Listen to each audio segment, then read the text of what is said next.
నమస్కారం. ధర్మ సందేహాలు కార్యక్రమానికి స్వాగతం. నేటి మన ధర్మ సందేహాలను నివృత్తి చేయడానికి మనతో పాటు స్టూడియోలో ఉన్నారు ప్రముఖ జ్యోతిషులు, శ్రీ విద్యోపాసకులు బ్రహ్మశ్రీ శ్రీ మంతా సూర్యనారాయణ శర్మ గారు. వారిని అడిగి జ్యోతిషపరమైన ఎన్నో ధర్మ సందేహాలను నివృత్తి చేసుకుందాం. నమస్కారం గురుజీ. నమస్కారం. గురుజీ, అంటే సామాన్యంగా వచ్చే డౌట్ ఏంటంటే చాలా మందిని నేను చూస్తుంటాను, చెప్తుంటే విన్నాను మన కాలేజ్లో కూడా, ఇల్లు కట్టుకుందాం అనుకుంటున్నాం గురూజీ, ఇల్లుకు పునాదులు వచ్చాయి, లేకపోతే ద్వారబంధం వరకు ఎత్తాము ఆగిపోతుంది, ఇలా చెప్తూ ఉంటారు. చాలా మందిలో ఇలా జరుగుతూ ఉంది.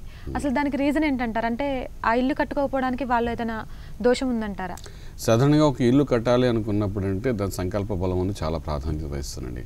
ఎందుకంటే ఇక్కడ ఒక యజ్ఞం చేయాలన్నా, యాగం చేయాలో, ఒక ఇల్లు కట్టాలన్నా అది మహాభాగ్యంగా అనుకుంటామట. ఎందుకంటే ఇల్లు కట్టడం ఒక యాగంతో సమానం అంటామట మన యొక్క శాస్త్రపరంగా. ఎందుకంటే దానికి ఎన్నో అవరోధాలు వస్తూ ఉంటుంటాయన్నమాట.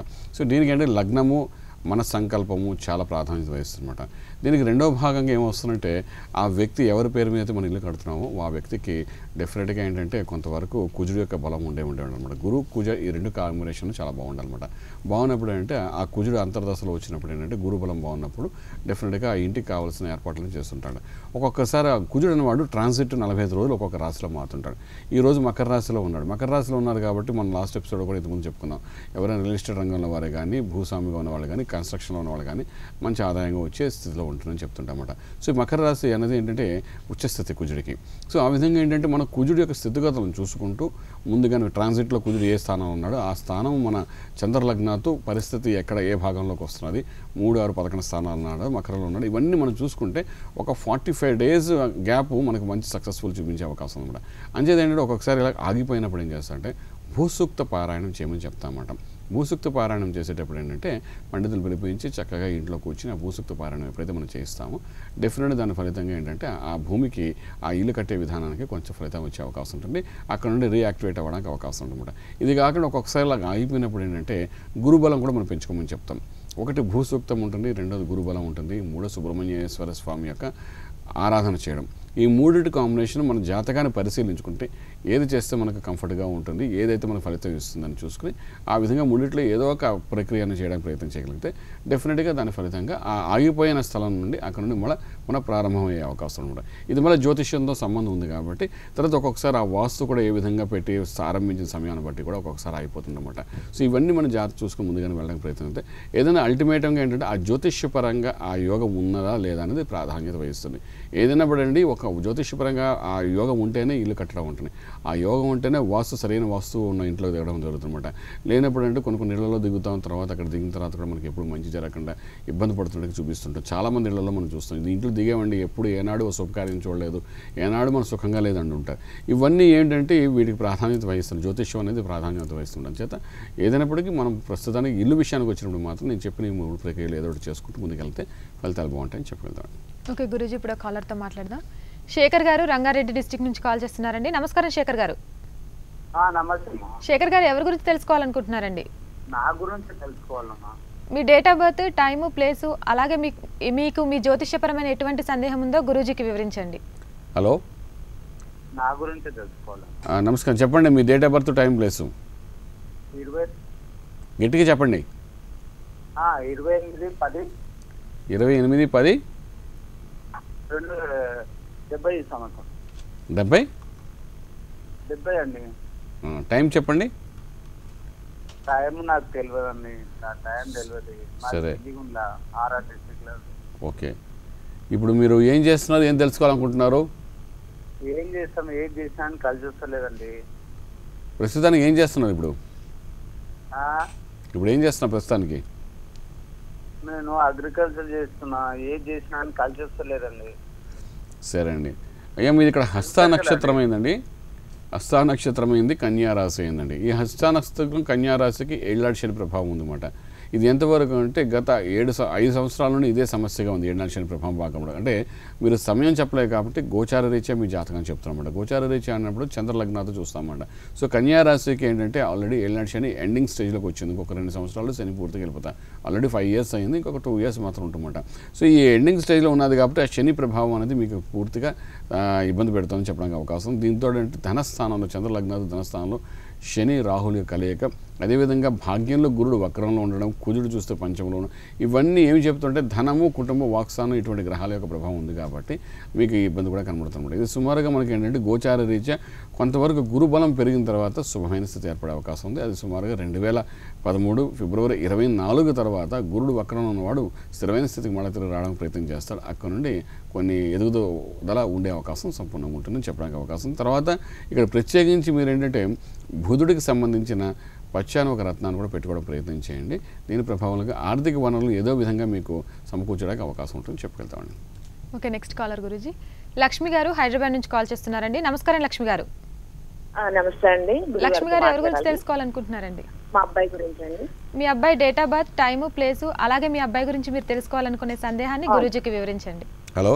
ఓకే. 12 అండి 82. టైం అండి ఉదయం 2:20 అండి. తెల్లవారితే ఏమండి 11 నైటు, తెల్లారితే 12 అండి. 2:25 అండి. 2:20. సరే అండి. ఏ ఊళ్ళో పుట్టారండి? ఇక్కడ హైదరాబాద్ లోనేనండి. సరే, బాబు ఏం చేస్తున్నాడండి? ఏం తెలుసుకోవాలనుకుంటున్నారు? బాబు జాబ్ చేస్తున్నాడండి బ్యాంక్ లో. మ్యారేజ్ కుదరట్లేదండి. భవిష్యత్తు ఎలా ఉంది? సరేనా. బాబుది ఇక్కడ హస్త నక్షత్రం అయిందమ్మా, కన్యా రాశి అయింది. అదేవిధంగా లగ్నం కూడా చూస్తే వృశ్చిక లగ్నం అయింది. అయితే వివాహానికి సంబంధించిన వరకు ఏంటంటే ఇక్కడ రాహు కేతుల మధ్య అన్ని గ్రహాలు పడిపోవడం, కేతువుతో శుక్రుడు కలిసి నీచస్థితిలో కలిసి ఉండడం, ధనస్థానంలో ఉండడం, ఇది ఒక రకంగా ఇబ్బంది అనుకుంటే, ఇంకొకటి ఏంటంటే ప్రస్తుతానికి ఆ రాహు దశలోనే అంతర్దశ కుజుడి యొక్క అంతర్దశ నడుస్తుందన్నమాట. ఈ కుజుడి అంతర్దశ 2014 ఫిబ్రవరి వరకు ఉందన్నమాట. అంటే ఇంకొక సంవత్సర కాలం ఉందన్నమాట. లగ్నానికి కుజుడు యోగకారకుడే, లగ్నాధిపతి కాబట్టి కొంత యోగిస్తాడు. కుజుడు చంద్రుడు అనే గ్రహంతో కలిసి చంద్రమంగళ యోగంలో ఉన్నాడనమాట. అంచేత ఈ కుజుడు వచ్చిన తర్వాత ఆ యోగాలన్నీ అవుతాయి. అంచేత 2014 ఫిబ్రవరి లోపల వివాహానికి అన్ని విధాలు అనుకుని ఈ లోపల గురుబలం కూడా పెరగడానికి అవకాశం ఉంది కాబట్టి మే తర్వాత చేసే ప్రయత్నాలు సఫలీకృతమవుతారు. అయితే ఇంకొక విషయం ఏంటంటే ఇక్కడ మగవాడికి ఏంటంటే బ్రహ్మచారిగా ఉన్నవాడు గృహస్థుడు అవడం ఒక స్టేటస్ అంటామన్నమాట. సో ఆడపిల్లకి ఏంటంటే పుట్టినటువంటి మెట్టింటికి వెళ్ళడం ఇంకొక స్టేటస్ అంటాం. ఈ పూర్వకాలంలో దాన్ని స్టేటస్ అంటాం. ఇప్పుడైతే ఉద్యోగం చేసే స్టేటస్ అని ఆడపిల్లలైనా ముందు ఉద్యోగంకి వెళ్ళి తర్వాత వివాహానికి వెళ్తున్నారు ఇవాళ రేపును. కానీ ఏంటంటే జ్యోతిష్యపరంగా చెప్పేది మాత్రం స్టేటస్ అంటే ఏంటంటే రవి ఇచ్చే స్టేటస్ ఏంటంటే పుట్టినింటి నుండి మెట్టింటికి వెళ్ళడం అన్నమాట. సో ఆ విధంగా చూసుకున్నప్పుడు ఈ లగ్నానికి రవి బలం పెంచడం చాలా అవసరం పడుతుందన్నమాట. అంచేత మీ అబ్బాయికి ఏంటంటే కనకపుష్యరాగము ప్లస్ కెంపు అనే 2 రత్నాలు ఉంటాయి. ఈ 2 రత్నాలు పెట్టించడానికి ప్రయత్నం చేయండి. ఈ 2 రత్నాలకు కనీసం 3.5 క్యారెట్స్ వరకు పెట్టుకోవడానికి ప్రయత్నం చేయించండి. ఈ 2 ప్రభావం తర్వాత సూర్య ఆరాధన నిత్యము చేయించడం ప్రయత్నం చేయండి. ఈ 3 ప్రభావం వలన ఈ బ్రహ్మచారిగా ఉన్న వ్యక్తికి గృహస్థుడయ్యే స్టేటస్ ఆ రవి బలంతో వచ్చే అవకాశం ఉంది. కాబట్టి ఇప్పుడు ప్రయత్నం చేయగలిగితే మే తర్వాత అన్ని శుభఫలితాలు చూసే అవకాశం ఉందని చెప్పగలుగుతామండి. Next caller Guruji. శారద గారు కడప నుంచి కాల్ చేస్తున్నారండి. నమస్కారం శారద గారు. నమస్తే అండి. గురుగారితో మాట్లాడాలండి. శారద గారు ఎవరి గురించి తెలుసుకోవాలనుకుంటున్నారండి? గురుగారి సందేహం అడగాలండి. అది ఎవరి గురించి అడగాలనుకుంటున్నారండి? నవగ్రహ పూజ గురించి అడగాలి గురుగారిని. గురువు గారికి మీ సందేహాన్ని చెప్పండి. నమస్తే గురుగారు. నమస్కారం. నవగ్రహాల ప్రతి గ్రహానికి ఒక రోజు పూజ చేస్తాం గురుగారు. అంటే రాహు హోరలు కూడా ఉంటాయి కదా, రాహు కేతుకి ఏ రోజు చేయాలా, వాటి హోరలు ఏంటి? అమ్మ, నవగ్రహాలకు పూజలు చేయడం బాగానే ఉంది. రాహుహోర సమయంలో రాహు దీపారాధన చేయమని చెప్పి ఇంతకుముందు చెప్పి ఉన్నాం. అది ఎలాగంటే ఎప్పుడైతే రాహుహోర సమయంలోని రాహుగ్రహాన్ని పూజ చేస్తే అదేంటంటే ఒకటి నెయ్యితో కూడిన ఒక దీపము, నూనెతో కూడిన ఒక దీపము, 2 రకాల దీపాలు వెలిగించమని చెప్తారన్నమాట. ఈ నూనెతో వెలిగిన దీపం ఏం చేస్తుంది, మన శరీరంలో ఉన్న దోషాన్ని నివారణ చేస్తుంటుంది. ఈ నెయ్యితో ఉన్న దీపం ఏం చేస్తుంటే ఆ రాహుకాలం వెలిగించిన దానికి మనకు యోగాన్ని ఇస్తుందన్నమాట. ఈ విధంగా చేయాలి. ఇంతకుముందు ఎపిసోడ్లో ఒకటి చెప్పి ఇప్పుడు కూడా మళ్ళీ చెప్తారు ఆ విషయాన్ని. అయితే ఇక్కడ ఏంటంటే ఇవన్నీ ఎప్పుడు చేయాలి అంటే ఇప్పుడు ఏంటంటే ఇప్పుడు సామాజికంగా మన సమాజంలో ఏమైపోతుందంటే అందరూ వెంకటేశ్వర స్వామి గుడికి వెళ్ళారు అనుకోండి, చూసి వీసా వెంకటేశ్వర స్వామి అన్నారు, ఇంక అందరూ అక్కడికే వెళ్ళిపోతారు. మా పిల్లలు కూడా అక్కడికి వెళ్తే వీసా వచ్చేస్తుంది కదా. ఇంకో రోజు ఎవరైనా ఇక్కడ ఆంజనేయ స్వామి గుడిలో ఇక్కడ ఏదో జరిగిందని అనుకోండి, అక్కడికి అంతా వెళ్ళిపోయి అది పూజ చేయడం వల్ల పెడతారు. ఇది కాదమ్మా. మన సహజంగా జ్యోతిష్యపరంగా మన జాతకానికి ఏ మంత్రం చేస్తే బాగుంటుంది, ఏ రత్నం పెట్టుకుంటే బాగుంటుంది, ఏ దేవతను కొలిస్తే బాగుంటుంది, ఏ యంత్రాన్ని మనం ఇంట్లో పెట్టుకుంటే మన ఇంట్లో అన్ని విధాలు సౌభాగ్యంగా ఉంటుంది అనేది ప్రాధాన్యం. అదేవిధంగా మగవాళ్ళు ఉన్నారనుకోండి, ఎటువంటి రుద్రాక్ష కూడా వేసుకుంటే బాగుంటుందని చెప్తుంటాం. ఇదంతా అంటే వేదమాత గాయత్రి అనుగ్రహంతో మనం చెప్తున్న విషయాలు కాబట్టి ఇక్కడ ఏంటంటే మీరు కూడా ఏ నవగ్రహాలలో కూడాను ఏ గ్రహానికి ప్రాధాన్యత వహిస్తూ ఏ గ్రహాన్ని నిత్యం పూజ చేస్తే మీ జీవితంలో నిత్యం రాజయోగంలో మీరు ఉంటారన్నది ప్రాధాన్యత వహిస్తున్నాం. చేత ఏంటంటే 9 గ్రహాలు అక్కడ పెట్టారు కదా అని 9 గ్రహాలకు పూజ చేయట్లేదు. అదే రాహుకేతులకు పూజ చేస్తే సమస్య పరిష్కారం అవుతుందంటే చాలా పొరపాటమ్మా. ఈరోజు విశ్వం అంతా ప్రపంచం అంతా మనం చూడగలుగుతున్నాం అంటే, విశ్వం అంతా మీడియా రంగంలో ముందుకు వెళ్తున్నాం అంటే, మీడియాలో ఎక్కడో ప్రపంచంలో జరిగిన విషయాలు మనం తెలుస్తున్నామంటే అది రాహు శుక్రుల కలయికే అంటామన్నమాట. సో ఇప్పుడు మీడియా రంగంలో ఒక స్థాయికి వెళ్ళాను, ఫిలిం ఇండస్ట్రీలో పైకి వచ్చారంటే రాహు యొక్క ప్రభావం. అంటే దీన్ని బట్టి చూసుకోండి 100% కమ్యూనికేషన్ రాహు ప్లస్ శుక్రుడు యొక్క ప్రభావం జరుగుతుందన్నమాట. ఇటువంటి పరిస్థితుల్లో ఆ రాహు పీడిస్తాడు అనుకోవడం చాలా పొరపాటు. అంటే వాడు ఉండే స్థానాన్ని బట్టి ఆ యోగం కూడా ఇస్తాడు అన్నమాట. అంటే దయచేసి ఎవరైనా కష్టం వచ్చేసరికి ముందు రాహు కాలంలో రాహు పూజ చేసేద్దాము, కేతు కాలంలో కేతు పూజ చేసేద్దాము, లేకపోతే ఇదేదో ఇలాంటి ఆలోచన పెట్టుకోవడం అనేది మీ భ్రమ నుండి బయటకు తీసింది. నేను సైంటిఫిక్గా చెప్తున్నాను, ఇది రాహు అనేవాడు ఒక యోగకారకుడు. ఒక రకంగా చెప్పాలంటే అది ఉండే స్థానాన్ని బట్టి పీడిస్తాడు. వృషభంలో ఉన్నాడు ఒక ఉచ్చ స్థితిలో ఉంటాడు, రాజయోగాన్ని ఇస్తాడు. అదే వృశ్చికంలో ఉన్నాడు ఒక నీచ స్థితి, విపరీతమైన కష్టాలు పెడతాడు. అలా కష్టాలు పెట్టినప్పుడు ఏంటంటే రాహు కాలంలో మనం చేయవలసిన మంత్రము, రాహుకాలంలో మనం చేయవలసిన దీపారాధన, రాహుకాలం మనం చేసే ప్రక్రియలు అని ఉంటాయన్నమాట. ఇవన్నీ జ్యోతిషపరంగా మీ జాతకంలోని చూసుకుని ఆ తర్వాత మీరు ఆ ప్రశ్నకు వేస్తే దానికి సమాధానం చెప్పడానికి అవకాశం ఉంటుంది. అంటే దయచేసి మాకు ఈ జ్యోతిషులు చక్కటి జ్యోతిషులను కన్సల్ట్ చేసిన తర్వాత రాహుకేతుల పీడన మీకు ఉందా అని తెలుసుకుని ఆ తర్వాత దాన్ని బట్టి పూజ చేయించిన ప్రయత్నం చేస్తే బాగుంటుందని చెప్పగలుగుతాము. గురుగారు అంటే రెగ్యులర్గా మనకు వచ్చే కాలర్స్ని బట్టి నాకు సందేహం గురుగారు, కొంతమంది చెప్తుంటారు చాలా ఆస్తిపాస్తులు ఉన్నాయని, లేకపోతే మంచి గవర్నమెంట్ ఉద్యోగం చేస్తున్నాను, విదేశాల నుంచి వచ్చాను, మా అమ్మాయి చాలా అందంగా ఉంటుంది, ఇవన్నీ ఉన్నాయి కానీ వివాహం దగ్గరకు వచ్చి ఆ సంబంధాలు చెడిపోతున్నాయి, లేకపోతే వివాహం కావట్లేదని, అసలు దానికి కారణం ఏంటంటారు? సాధారణంగా వివాహం గడి అంటూ రావాలంటారండి. కొన్ని గ్రహాలు అనుకూలత ఉన్నప్పుడే ఈ సంకల్ప ప్రకారం జరుగుతుందన్నమాట. చాలామంది ఇళ్లలో నేను కూడా చూస్తుంటానంటే ఈ సంవత్సరం అనుకుంటారు, అవదు వచ్చే సంవత్సరం అన్ని విధాలుగా సెటిల్ అయ్యి మంచి చక్కటి స్థితికి వెళ్ళే అవకాశం. దీనికి కారణం ఏమిటంటే గ్రహాల యొక్క దశలు అంతర్దశలు కొంతవరకు దాన్ని సపోర్ట్ చేయవలసి వస్తుంది. వివాహం అనే లగ్నానికి సపోర్ట్ చేయవలసి వస్తుందన్నమాట. అదేవిధంగా వివాహ బంధాన్ని కూడా ఏంటంటే ఎన్నో ప్రక్రియలు మనం చూసుకోవాల్సి వస్తుంది. అంటే ఆడపిల్ల విషయంలోకి వచ్చినప్పుడు అంటే కుజదోషం ఉందంటారా, రాహు కేతువుల యొక్క మధ్య అన్ని పడిపోయి కాలశర్ప దోషం ఉన్నదా, లేకపోతే ఇంకా ఎటువంటి దోషాలను గురు యొక్క శుభదృష్టి పడట్లేదా, ఎందుకు జరగట్లేదు, ఇలాంటివన్నీ మనం బోలెడు అంశాలను దృష్టిలో పెట్టుకుని మనం చూడవలసి వస్తుంది అనమాట. సో వివాహానికి వచ్చినప్పుడు అంటే ఒక్కొక్కసారి దోషాలు ఉన్నప్పుడు ఆ దోషానికి సంబంధించి సరైన స్థితిలో ఉన్న ఇంకో దోషం ఉన్న వాళ్ళని జత కలిపినప్పుడే ఆ యోగం అన్నది వెళ్తుందన్నమాట. 2 మైనస్లు కలిపితే ఒక ప్లస్ అంటారు, అది మ్యాథమెటికల్ క్యాలిక్యులేషన్స్లో. అదేవిధంగా 2 దోషాలు కలిసి ఒక యోగానికి వెళ్ళే అవకాశం అనమాట. వాళ్ళ జీవితాలు కూడా అద్భుతంగా ఉంటాయి. అంచేత మన కుజ దోషం ఉన్న వాళ్ళకి ఏం చేస్తుంటామంటే అటువంటి దోషం ఉన్న వాళ్ళని చూసి వివాహం చేయించడం ప్రయత్నం చేస్తామన్నమాట. అయితే ఒక్కొక్కసారి ఏంటవుతుందంటే కుజ దోషం నివారణ జరగదు కాబట్టి, ఎందుకంటే సహజంగా పుట్టినప్పుడు గ్రహాలు ఏ విధంగా ఉన్నాయో ఆ విధంగా ఉంటాయి జీవితాంతం కాబట్టి ఆర్టిఫిషియల్గా మనం ఏం చేస్తామంటే గురు బలాన్ని పెంచుకోవడం ప్రయత్నం చేస్తామన్నమాట. ఎప్పుడైతే గురు రవిల యొక్క బలం పెంచుకుంటామో మనకు ఆటోమేటిక్గా అంటే దాని ఫలితంగా అంటే శుభమైన గురువు యొక్క దృష్టి పడుతున్నప్పుడు వివాహం జరుగుతుంది. ఇవన్నీ మళ్ళీ అంటే ప్రతి ఇష్యూకి ఏంటంటే ప్రతి ఒక్క జాతకానికి సంబంధించి ఒక్కొక్క ప్రక్రియలు చెప్తుంటామన్నమాట. సో ఏంటి వివాహం అనే జరగట్లేదు అన్న దానికి ఎన్నో అంశాలు ఉంటాయి. చాలామంది అంటే ఈ సంవత్సరం అంతా ప్రయత్నం చేస్తారు, దొరకలేదు, ఇంక జీవితంలో అమ్మాయికి పెళ్లి జరగదామని చాలా టెన్షన్ అయిపోతుంటారు. కానీ అదే కొన్ని వేల మంది వస్తుంటారు అలాగే. అంటే అమ్మ ఈ సంవత్సరం లేదు, అవకాశం లేదమ్మా, దశలు అంతర్దశలు గ్రహాలు అనుకూలత లేదు కాబట్టి దయచేసి వచ్చే సంవత్సరం ప్రయత్నించండి, ఇలా ప్రయత్నం చేసి 4 రోజుల్లో అయిపోతాయని కూడా చెప్తుంటామన్నమాట. కారణం ఏంటంటే మీకు తెలియదు అది ఇవి సంవత్సరం జరగదు, కానీ మాకు తెలుస్తుంది. ఆ విధంగా ఏంటంటే ఆ టెన్షన్తో ఏంటంటే ఏదేదో ఊహించుకుని ఎన్నో రకాలైన ప్రక్రియలన్నీ చేయడం మొదలు పెడతారు. ఈ దోషం ఉందేమో, ఆ దోషం ఉందేమో. నేను ఎడ్యుకేట్ చేయడానికి మట్టుకు ఇవి చెప్తున్నానండి. ఎందుకంటే 100 రకాలుగా ఆడపిల్ల మీద నిందలు కూడా వేసుకోవడం ఇవన్నీ కూడా చేసే అవకాశం ఉంటుంది. దయచేసి అటువంటి ప్రయత్నం చేయకండి. ఆస్ట్రాలజీ ఇది మెడికల్ ఆస్ట్రాలజీ ఒక సైన్స్. ఇది ఈ సైన్స్ పరంగా మేము చెప్పే విషయాలు కొంచెం తెలుసుకుని అవగాహన చేసుకుని ఆ తర్వాత మీరు ముందుకు వెళ్ళడానికి ప్రయత్నం చేయగలిగితే బాగుంటుంది. ఎందుకంటే అమ్మవారు వేదమాత అమ్మవారు దయ వల్ల ఏంటంటే ఈ సైంటిఫిక్ ఆస్ట్రాలజీ అనేది చాలా అద్భుతంగా ముందుకు వెళ్తుంది కాబట్టి ఒక గైడ్లైన్స్గా తీసుకుని సక్సెస్ చేసుకోవడానికి లైఫ్లో ప్రయత్నం చేయగలిగితే మంచి ఫలితాలు ఉంటాయని చెప్పగలుగుతాను. ఓకే, నెక్స్ట్ కాలర్ గురించి రాధా గారు కాల్ చేస్తున్నారండి. నమస్కారం రాధా గారు. హలో రాధా గారు, ఎవరి గురించి తెలుసుకోవాలనుకుంటున్నారండి? నమస్తే గురువు గారికి నమస్కారము. ఎవరి గురించి తెలుసుకోవాలనుకుంటున్నారు? రాధా గారు టీవీ వాల్యూమ్ మ్యూట్ లో పెట్టి మీ date of birth, time, place అలాగే మీరు మాట్లాడండి రాధా గారు. నా డేట్ ఆఫ్ బర్త్ వచ్చేసి 5/6/1981.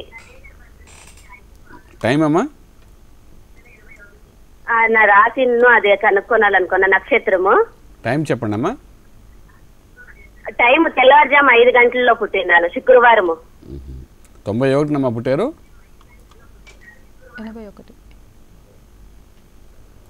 81లో. సరేనమ్మా, మీరు ఇంకేమైనా తెలుసుకోవాలనుకుంటున్నారా, రాసి ఒకటే తెలుసుకుంటారా? నాది ఇది గృహయోగం ఉందో లేదో అనేసి సరేమ్మా, మీది ఇక్కడ పునర్వస నక్షత్రం అమ్మ. పునర్వస నక్షత్రం, మిథున రాశి, లగ్నం కూడా చూస్తే ఇక్కడ వృషభ లగ్నం అయిందమ్మా. ప్రస్తుతానికి బుధుడు యొక్క మహార్దశ నడుస్తుంది, అందులో కూడా అంతర్దశ ఏంటంటే కేతు యొక్క ప్రభావం కనబడుతుంది. ఇక్కడ గృహయోగానికి సంబంధించిన వరకు మనం చూసుకున్నప్పుడు ఏంటంటే కొంతవరకు బలం బాగానే ఉందమ్మా, ఏమాత్రం అధైర్పడట్లే. అయితే వచ్చేది మాత్రం చూసుకుని 2016 జూన్ తర్వాత గృహయోగం కనబడుతుంది అనమాట. ఇప్పట్లో కనిపించట్లేదు. ఇందాక మనం చెప్పుకున్నాం కదా, ఆ యోగం లేనప్పుడు ఇప్పుడు మీరు ప్రయత్నం చేశారనుకోండి, అయ్యో ఎన్ని ప్రయత్నాలు చేసినా మనకి ఇల్లు దొరకట్లేదని దాని మీద విరక్తి కలిగి ఇంకేదైనా చేయాలనుకుంటారు, ఏవో పూజలు చేయాలనుకుంటారు, ఇంకేవో చేయాలనుకుంటారు. ఇవన్నీ కాకుండా ఏంటంటే ఇప్పుడు ప్రస్తుతానికి యోగం లేదు కాబట్టి 2016 జూన్ తర్వాత మీరు సునాయాసంగా మీరు చేసే ప్రయత్నాలు సక్సెస్ఫుల్ అయ్యే అవకాశం ఉంది. అయితే ఇక్కడ ఇంకొక విషయం ఏంటంటే లగ్నంలో రవి కుజుడు అనే 2 గ్రహాలు ఉన్నాయి కాబట్టి, 2 అగ్నితత్వం గల గ్రహాలు కాబట్టి కొంతవరకు మీరు ప్రశాంతంగా ఉండడానికి ఏంటంటే ఇక్కడ ప్రత్యేకించి నరాలకు సంబంధించిన సమస్య రాకుండా మెడికల్ అస్ట్రాలజీ ప్రకారము బుధుడు సంబంధించిన పచ్చాన ఒక రత్నాన్ని పెట్టుకోవడం ప్రయత్నం చేస్తూ నిత్యము నారాయణ అష్టాక్షరి మహామంత్ర సాధన చేయడం ప్రయత్నం చేయండి. ఓం నమో నారాయణాయ నమః ఈ మంత్ర సాధన చేయడం ప్రయత్నించండి. ఈ రెండింటి ప్రభావం అంటే ప్రశాంతమైన జీవితం గడపడానికి అవకాశం ఉందని చెప్పగలుగుతాను. నెక్స్ట్ కాలర్ గురించి రాజారత్నం గారు పాలకొల్లు నుంచి కాల్ చేస్తున్నారు. నమస్కారం రాజారత్నం గారు. నమస్కారం అండి. ఎవరి గురించి తెలుసుకోవాలనుకుంటున్నారండి? నా గురించేనండి. మీ date of birth, time, place, అలాగే మీకున్నటువంటి సందేహాన్ని గురూజీకి వివరించండి.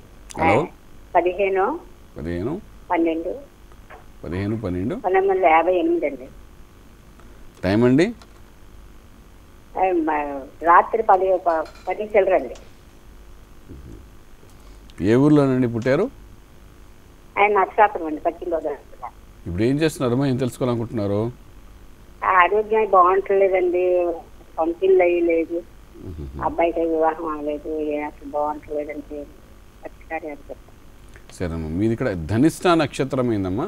ఈ ధనిష్ట నక్షత్రం కుంభరాశి, లగ్నం ఇక్కడ చూస్తే కర్కాటక లగ్నం అయింది. మీ జీవితంలో ప్రస్తుతానికి చూసుకుంటే శని మహారదశ నడుస్తుంది. ఇప్పుడు ఆల్మోస్ట్ 96 నుండి 97 నుండి మీకు శని మహారదశ నడుస్తుంది. ఈ జూలై కల్లా కంప్లీట్ అవుతాము. ఈ శని మహారదశ అనేది లగ్నాన్ని సపోర్ట్ చేయకపోవడం వలన జీవితంలో గత 16 సంవత్సరాలుగా కూడా ఎటువంటి ఎదుగుదల లేకుండా నిదానంగా జరుగుతుంది. జీవితం ఎందుకు జరుగుతుందా, ఒక గమ్యము ఒక యోగము లేకుండానే జరుగుతుంది. ఈ శని మహారదశ మీకు సపోర్ట్ చేయకపోవడం వలన. సో జూలై తర్వాత కొంతవరకు మంచి పరిణామాలు చూసే అవకాశం ఉంది. ఇక దీనికి తోడు ఏంటంటే కొంతవరకు కనకపుష్యరాగం అనే రత్నాన్ని పెట్టడానికి ప్రయత్నం చేశాను. కనీసం 3.5 to 4 క్యారెట్స్. ఇది పెట్టిన తర్వాత ఏంటంటే సూర్య ఆరాధన కూడా నిత్యం చేయించిన ప్రయత్నం చేయండి. ఈ రెండింటి ప్రభావం ఏంటంటే కొంతవరకు జూలై తర్వాత నుండి మంచి పరిణామాలు, గ్రహాల అనుకూలత కూడా వస్తుంది కాబట్టి మంచి పరిణామాలు కనబడే అవకాశం ఉందని చెప్పగలుగుతాము. నెక్స్ట్ కాలర్ గురించి మనోజ్ కుమార్ గారు తిరుపతి నుంచి కాల్ చేస్తున్నారండి. నమస్కారం మనోజ్ కుమార్ గారు. నమస్తే మేడం. మనోజ్ కుమార్ గారు ఎవరి గురించి తెలుసుకోవాలనుకుంటున్నారండి? నా గురించి madam. Me date of birth, time, place, అలాగే ఇప్పుడు మీరు ఏం చేస్తున్నది, మీరు ఎటువంటి సందేహాన్ని తెలుసుకోవాలనుకునేది గురూజీకి వివరించండి. హలో, నమస్తే సార్. చెప్పండి. నేను 28 మే 1968లో పుట్టాను. 2:35 ఒక్క నిమిషం, 68 అండి? అవును సార్. 1968లో పుట్టారు. అవును. టైం చెప్పండి ఇప్పుడు. 28:05. సరే, టైం చెప్పండి. టైం 2:35 తెల్లారుజామున. తెల్లవారితే 28, 29 అండి? అంటే 27 రాత్రి, 28 మార్నింగ్. సరేనండి. ఏ ఊళ్ళో పుట్టారండి? చిత్తూరు జిల్లా పొంగనూరు. సరే, ఇప్పుడు ఏం చేస్తున్నారు, ఏం తెలుసుకోవాలనుకుంటున్నారు? యాక్చువల్గా నేను సేల్స్ లైన్లో ఉన్నాను. ఓకే, ఫ్యూచర్ ఎలా ఉంటుందో కనుక్కుందామండి. తప్పకుండా అండి. మీది ఇక్కడ రోహిణి నక్షత్రం ఏందండి. రోహిణి నక్షత్రం వృషభ రాశి అయింది. అదేవిధంగా లగ్నం కూడా మనం చూసుకున్నప్పుడు అండి ఇక్కడ మీన లగ్నం అయిందండి. లగ్నంలో శని రాహుల యొక్క ప్రభావం వల్ల ఏంటంటే మీకు ఏ పనైనా కొంచెం జాప్యం జరగడం, నిదానంగా జరగడం, ఆలస్యం అవడము, ఈ విధంగా జరగడానికి ఆ పని అయితే అవుతుంది కానీ కొంచెం ఆలస్యంగా జరిగే అవకాశం కనబడుతుంది. ప్రస్తుతానికి శని యొక్క మహార్దశ నడుస్తుందండి. ఇప్పుడు అదే ఫీల్డ్లో మీరు మార్కెటింగ్ లైన్లో ఏదైతే మీరు ఉన్నారో అదే ఫీల్డ్లో మీరు వెళ్ళడానికి సంపూర్ణమైన స్థితి. దీంతో పాటు అంటే పార్ట్నర్షిప్లో ఏదైనా వ్యాపారం చేయాలనుకుంటే అది కూడా మీకు సఫలీకృతమయ్యే అవకాశం ఉంది. ఆ ప్రయత్నంగా మీరు చేయడానికి 2014 ఫిబ్రవరి చాలా బాగుంది. అయితే ఇక్కడున్న పరిస్థితుల ప్రకారం అంటే మీరు చేయవలసిన 2 కార్యక్రమాలు చేయవలసి వస్తుందండి. ఒకటి, గురు బలం పెంచుకోవడం చాలా అవసరం పడుతుందండి. ఎందుకంటే గురువు యొక్క కటాక్షంతోనే మీకు జ్ఞాన సంపదతో చేసే ఆలోచనలో సక్సెస్ లాస్ అవ్వకుండా ముందుకు వెళ్ళడానికి అవకాశం ఉంటుంది. సో గురు కటాక్షం కోసం గురు మంత్ర సాధన చేయడము, అదేవిధంగా ఏంటంటే కనకపుష్యరాగమైన రత్నాన్ని పెట్టుకోవడం ప్రయత్నం చేయండి. ఈ రెండింటి యొక్క ప్రభావం ఏంటంటే సంపూర్ణ స్థితి ఏర్పడుతుంది. వచ్చే సంవత్సరం మీరు వ్యవహారాలకు చేసే ప్రయత్నాలు ఫిబ్రవరి తర్వాత మంచి ఫలితాలు ఉంటాయని చెప్పగలుగుతాము. నెక్స్ట్ కాలర్ గురుజీ లత గారు కడప నుంచి కాల్ చేస్తున్నారండి. నమస్కారం లత గారు. నమస్కారం అండి. లత గారు ఎవరి గురించి తెలుసుకోవాలనుకుంటున్నారండి? మా అబ్బాయి గురించి. మీ అబ్బాయి date of birth, time, place, అలాగే మీ అబ్బాయి ఇప్పుడు ఏం చేస్తుంది, మీ అబ్బాయి గురించి మీరు తెలుసుకోవాలనుకుంటున్న సందేహం ఏంటో గురూజీకి వివరించండి. హలో గురువు గారికి నమస్కారం అండి. నమస్కారం అమ్మా, చెప్పండి అమ్మా. 18/3/1979. టైం అమ్మా? 1:55 మధ్యాహ్నము, కర్నూలు. సరే, ఇప్పుడు ఏం చేస్తున్నాడు మా బాబు, ఏం తెలుసుకోవాలనుకుంటున్నారు? ఉద్యోగానికి అని మిమ్మల్ని అడిగించాను స్వామి. ఉద్యోగం రాలేదు, వివాహం కుదరలేదు. పచ్చి టెంకాయ దిష్టి తీసి వేయమన్నారు మీరు నీళ్ళల్లో. ఏమా? పచ్చి టెంకాయ దిష్టి తీసి నీళ్ళలో వేయమన్నారు. అది ఇక్కడ టెంకాయ మొలుస్తుంది కదా, మంచిది కాదేమో అంటున్నారు స్వామి. అది ఎట్లా మీరు చెప్తే కరెక్టా అని. సరే మమ్మీ, వివాహం కుదరలేదు స్వామి. ఉంగరం పెట్టుకోలేదా? సరే అమ్మా, మీ అబ్బాయిది ఇక్కడ విశాఖ నక్షత్రం అయిందమ్మా, తులారాశి అయింది. లగ్నం కూడా చూసుకుంటే ఇక్కడ కర్కాటక లగ్నం అయింది. లగ్నంలో గురు ప్రభావం చాలా బాగుందమ్మా. అయితే ఇప్పుడున్న దశ అంతర్దశ ప్రకారం మనం తీసుకున్నట్టంటే ఈ సెటిల్మెంట్ అవ్వకపోవడం కారణం బుధుడి యొక్క మహారదశ, అందులో కూడా అంతర్దశలోని శుక్ర ప్రభావం కనబడుతుందమ్మా. ఈ బుధ శుక్రులు ఇద్దరూ ఈ లగ్నానికి సపోర్ట్ చేయరన్నమాట. దీని ప్రభావం అంటే అస్థిరత్వంగా ఉండడానికి అవకాశం కనబడుతుంది. లగ్నానికి గురుడు చాలా అద్భుతంగా ఉన్నాడు. ఇప్పుడు మీరు టెంకాయ దిష్టి ఏమని అన్నారు కదా, దీని బదులు ఏం చేస్తారంటే ఒక కొబ్బరి బొండం తీసుకోమనండి. తీసుకుని దీన్ని బాబు చుట్టూ 3 సార్లు తిప్పేసి చక్కగా ఆ కొబ్బరి బొండాన్ని తీసి నీరు పారుతున్న నీరులో కానీ, చెరువులో కానీ, నదిలో కానీ ఆ విధంగా వేయడానికి ప్రయత్నించేయండి. అది కనీసం ఒక 11 సార్లు చేయడానికి ప్రయత్నించేయండి. దీనివల్ల ఏంటంటే చాలా ఇంతకుముందు కూడా మనం చెప్పుకున్నాం, దీని ప్రభావం కూడా ఏంటంటే ఎప్పుడైతే 11 సార్లు మీరు వేసడానికి ప్రయత్నం చేస్తారో, ఈ 11 సార్లు వేసిన ఈ కొబ్బరి బొండంలో ఏదైనా ఒక కొబ్బరి బొండం నీరు ఒడ్డున చేరి చెరువు ఒడ్డునికి వెళ్ళి అక్కడ చక్కగా చెట్టుగా మారింది అనుకోండి, అది మహాదోషాన్ని కూడా తీసేస్తుందన్నమాట. ఎందుకంటే ఒక వృక్షాన్ని మనం పెంచినట్టు అవుతుందన్నమాట. అంచేత ఆ విధంగా చెప్పండి, టెక్నికల్గా చెప్పడంలో ఉద్దేశం అదనమాట. సో ఈ విధంగా మన ఇంట్లో ఫ్లాట్లో కానీ ఇలా కొబ్బరి బొండాన్ని చెట్టు చేయాలనుకుంటే అందరూ తిడతారు, బాబు జాగా లేకుంటే మినివేటి మధ్యలో అంటారు. అంచేత కొబ్బరి బొండాన్ని ఆ విధంగా దృష్టిలా తీసి చేసేస్తే సరిపోతుంది. తర్వాత ఏంటంటే ఇక్కడ మీకు కనకపుష్యరాగ రత్నాన్ని బాబుకు తొలగించండి, దాంతోపాటు కెంపు అనే ఒక రత్నాన్ని. ఈ రెండింటి యొక్క ప్రభావం కూడా బాగా పనిచేస్తుంది. ఈ రెండిటితో పాటు పంచముఖ రుద్రాక్ష కూడా ఒకటి చక్కగా హ్రీం నమశివాయ అనే బీజాక్ష మంత్రంతో అభిషేకం చేయించి అప్పుడు అది కూడా మెడలో వేయించడానికి ప్రయత్నించండి. దీని ప్రభావం చాలా అద్భుతంగా పనిచేస్తుంది. 2013 ఆగస్టు తర్వాత శుభవార్తలు వినే అవకాశం అని చెప్పగలుగుతాము. నెక్స్ట్ కాలర్ గురూజీ నారాయణ స్వామి పుట్టపర్తి నుంచి కాల్ చేస్తున్నారండి. నమస్కారం నారాయణ స్వామి గారు. నమస్కారం మేడం. ఎవరి గురించి తెలుసుకోవాలనుకుంటున్నారండి? మా గురించి madam. Me date of birth, time, place, అలాగే ఇప్పుడు మీరు ఏం చేస్తున్నది, మీరు తెలుసుకోవాలనుకుంటున్న సందేహం ఏంటో గురూజీకి వివరించండి. Hello madam, 29/9/63. 29/9/63. టైం అండి? టైము మార్నింగ్ టైం పెద్ద ఐడియా లేదు సార్. మార్నింగ్ 9 మధ్య 9:30 మధ్యలో ఉన్నారు. ఏ ఊళ్ళో పుట్టారండి? పెద్ద కమ్మవారు, పుట్టపర్తి దగ్గర పెద్ద కమ్మవారిపల్లి. సరే అండి, ఇప్పుడు ఏం చేస్తున్నారండి, ఏం తెలుసుకోవాలనుకుంటున్నారు? ఇంతకుముందు బిజినెస్ చేసినామండి, టైల్స్, శానిటరీ, బిల్డింగ్ మెటీరియల్. పెద్ద లాస్ అయిపోయింది. కొంచెం అప్పులు ఎక్కువైపోయినాయి, శత్రుత్వం ఎక్కువైనది. ఎక్కడ ఏ పని చేసినా కూడా కాకుండా పోయింది. నాకు ఆర్థిక ఇబ్బందులు చాలా ఇబ్బందిగా ఉండదు గురువు గారు. అయితే మీరు ఇక్కడ శ్రవణ నక్షత్రం ఏంటండి, మకర రాశి అయింది. లగ్నం కూడా చూస్తే వృశ్చిక లగ్నం. ఏమండి? వృశ్చిక లగ్నం అయిందండి. వృశ్చిక లగ్నానికి సంబంధించిన వ్యాపారమే మీరు చేస్తున్నారు, అంచేత అధైర్పడక్కలేదు. ప్రస్తుతానికి శని మహారదశలో కూడా అంతర్దశ బుధుడు ప్రభావం కనబడుతుంది. ఇక్కడ శని బుధుడు కలయిక అన్నదండి మీ యొక్క వ్యాపారానికి కొంచెం ఇబ్బందికరమైన స్థితిని చెప్పచ్చు. 2008 ఫిబ్రవరి తర్వాత, అంటే సుమారుగా 2008 మార్చి తర్వాత నుండి వ్యాపారంలో డే బై డే గ్రోత్ తగ్గడము, తర్వాత మీరు అన్నట్టు శత్రువులు పెరగడం, ఇవన్నీ కూడా జరగడానికి అవకాశం ఉందండి. ఇక్కడ నిత్యం మీరు చేయవలసిన అంటే పంచమ స్థానాధిపతి గురువు కాబట్టి గురు మంత్ర సాధన చేయడం చాలా అవసరం పడుతుంది. ఈ మేధా దక్షిణామూర్తి స్తోత్రం నుంచి పారాయణ చేస్తూ మీరు కనకపుష్యరాగమైన రత్నాన్ని ఖచ్చితంగా చోపురు వేడికి పెట్టడం ప్రయత్నం చేయండి. అది కనీసం 4 క్యారెట్స్ వరకు.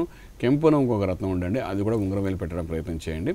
ఈ రెండింటి ప్రభావంతో కూడాను ఇందాక మనం చెప్పుకున్నట్టుగా ఏంటంటే పంచముఖ రుద్రాక్షని హ్రీం నమశివాయ అనే బీజాక్ష మంత్రంతో కనీసం ఒక 10,000 సార్లు అభిషేకం చేయించిన తర్వాత అది మెడలో వేసుకోవడం ప్రయత్నించండి. దాని బలంతో ఏంటంటే ఆ పంచముఖి రుద్రాక్ష ఏంటంటే మీకు ధైర్యాన్ని, సాహసాన్ని ఎంతో ఉన్నత స్థాయి తీసుకురావడం ప్రయత్నం చేస్తుంది. ఈ 3 ప్రభావంతో మీరు శత్రువు అనేవాడు మీ దగ్గర లేకుండా ఉంటాడండి. ఆ తర్వాత చేసే యోగంలో మీరు చూసుకున్నప్పుడు 2013 అక్టోబర్ తర్వాత గ్రహాల అనుకూలత కూడా ఉంది కాబట్టి అక్కడ నుండి శుభ పరిణామాలు చూసే అవకాశం ఉంది చెప్పగలుగుతామండి. ఓకే, ధన్యవాదాలు గురూజీ, మీ అమూల్యమైన సమయాన్ని కేటాయించి మా ప్రేక్షకులకు జ్యోతిషపరమైన ఎన్నో సందేహాలను నివృత్తి చేసినందుకు. నమస్కారం. చూశారు కదండి, ఇది నేటి మన ధర్మ సందేహాలు కార్యక్రమం. మరిన్ని ధర్మ సందేహాలను నివృత్తి చేసుకునేందుకు మరలా కలుసుకుందాం. అంతవరకు సెలవు, నమస్కారం.